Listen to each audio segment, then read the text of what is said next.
Brazilian butt lift. The Brazilian butt lift. Getting a Brazilian butt lift done in Miami. As we know, women with a slim waist and those big asses are still in style. So, in the last 40 years, plastic surgery has really changed a lot of things in our world. It's given people who have the resources the ability to change their appearance or enhance their appearance, or so they would make you think. Now, amongst the many plastic surgery procedures that we have, one of them sticks out and has blown up in the last 6 years.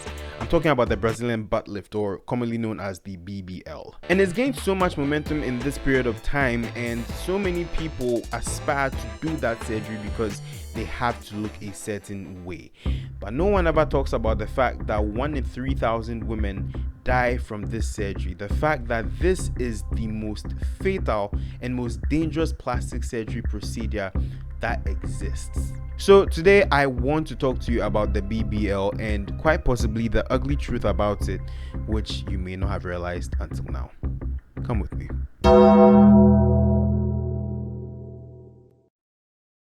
So, just to give you a brief backstory on plastic surgery, it existed in some form, especially from ancient Egypt, and then in 6th century India, where they used to do this thing with molding noses after they were cut off because someone had committed adultery, and that was the ultimate sign of punishment, I guess. Human beings used to be really weird.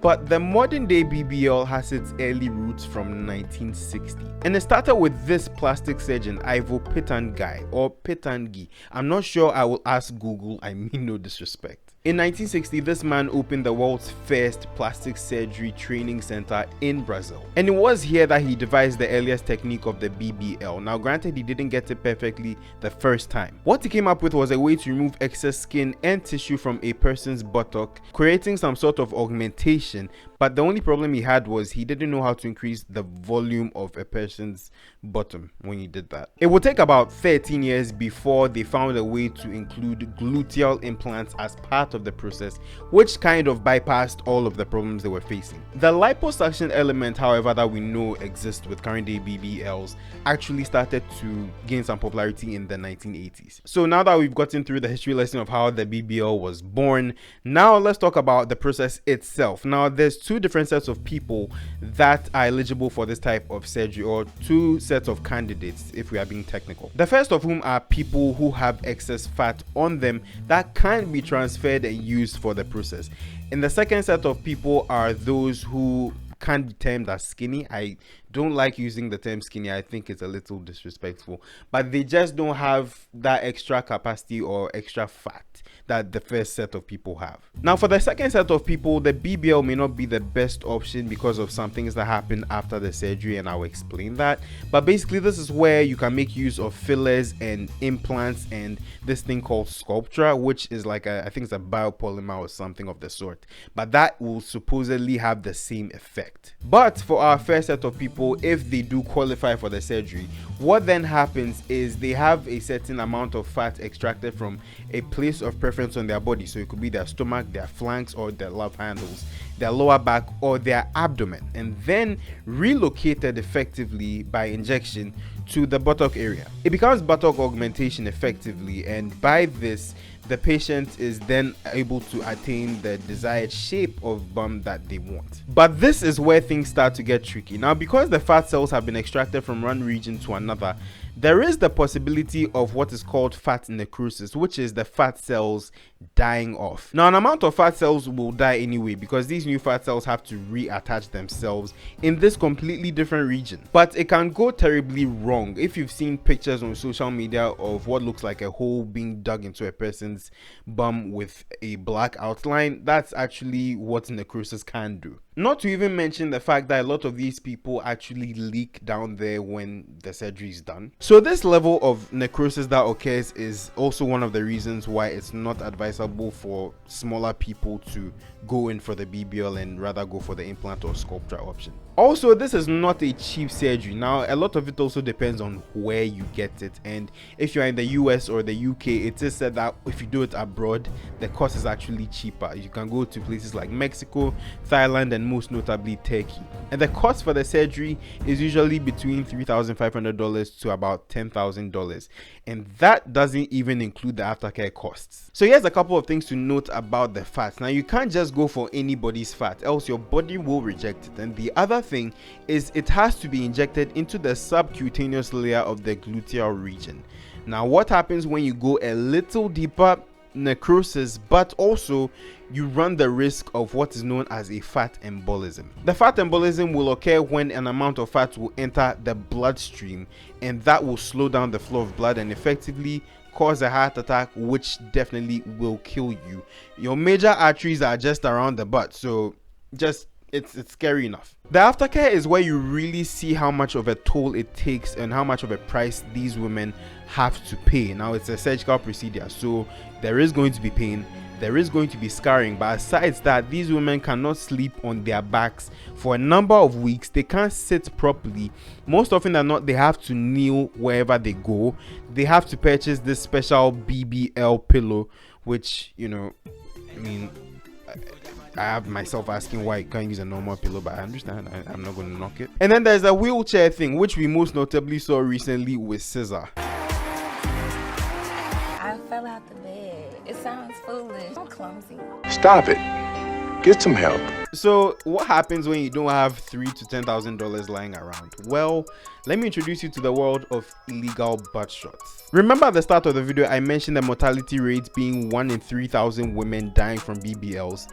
It's probably a lot higher with these illegal butt shots because so many people have died from them. Now, let me scale it back to Ghana. I'm sure you've heard stories of women mixing Maggi cubes, or stock cubes I should say, and injecting them into their derriere to achieve a bigger shape. Either that or using chicken stock or oil. I'm pretty sure you've heard about that at least once. That's the cheap side of it, but in the US it can be a completely different story. You have women that cannot afford this kind of surgery and will go into the underground, so to speak, and see someone who may have biopolymers or something of the sort that may enhance the look and the size of your bottom. Cardi B actually admitted to this in a 2018 interview with GQ magazine, where she said earlier in her life she paid $800 to someone to get butt shots in their basement. And this became a problem for her when she had her second child, and she spoke about it very openly during an Instagram live in November 2022.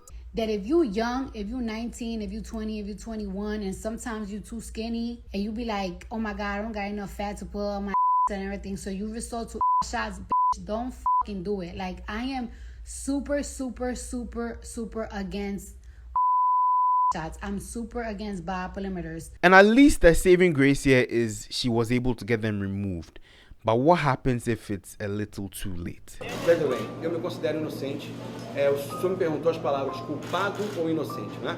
A palavra é outra. So shortly after Cardi B's 2018 GQ magazine feature, this story emerged of a doctor in Brazil named Dr. Dennis Furtado, aka Dr. Bum Bum. He had been charged with the murder of a 46-year-old patient of his who apparently had come to him for a procedure in his home, which was done with the assistance of his mother, his girlfriend, and his maid. Apparently, he overdosed on the substance which he was using for these injections, known as PMMA, also known as acrylic glass filler. And I mean, why? Why would you why? Shortly after this, the woman in question started to feel unwell. She complained about it. She was rushed to hospital, and unfortunately she lost her life and left 2 children behind. And there are many more stories like this. Hers is not the only one. So I decided to step back, look at the whole picture, and realize that in some form it's a bit of medical tourism for these places that get to have these influx of patients coming in for these procedures. Because from a lot of first-hand accounts I have read from people who have gone through the procedure, you always hear about hotels, flights, and waiting rooms of these facilities being full almost every time. And also, when you look at the general scope of things, it does seem to be an underregulated field of practice. But then again, you have to bear in mind that, especially for the people in clinics, these people are board certified physicians, so who's to say? But I mean, look, at the end of the day, we live in a society that is increasingly vain, that is based on looks, that does not really care about the quality of the character of a human being. I can't tell you how many times I've looked through Instagram and I cannot tell whether a person has had a job done or that's just good genetics. And I understand that the general sentiment is you only live once, my body, my choice, all of these things. And I end up asking myself one question. If you have to change that much for people to accept you or to gain a certain level of prominence in society, is it really worth it in the long run? At the end of the day, Father Time will catch you, and Father Time has never really been forgiving to anybody. I also think about the fact that one day a generation will come directly after us that is from us. What are we going to teach them? Now, granted, you should change the things that you don't like, but shouldn't there be limits to what you should change? To many, the BBL may seem like a shortcut to a good-looking body, but it may not necessarily guarantee your health. You know, just because you have that kind of body doesn't mean you are okay internally. So many who have done the procedure years down the line have come out to express regret over making such decisions. If I'm being 100% honest, I regret it. I wish I never done it. I hate it. I hate it. Like, just don't do it. Like, I want other women to see that what can happen. At the end of the day, you should bear in mind that people will do whatever they want to do regardless of your opinion. Everybody has the right to a choice. It's just that choices usually have implications attached to them, and some of them may alter the trajectory of your life forever. Thank you so much for watching this video. I greatly appreciate your presence till this point in time. If you want to support me and the channel, you can subscribe and also give this a like, and you can conversely share with people who you think will be interested. Now, if you want to see the story of Dr. Jim Jones, the pastor who led 900 people to their deaths, you can check that video out over here. You can also check out my wrestling channel, another video from my channel. And yeah, I will see you in another one. Till then, take care. Bye.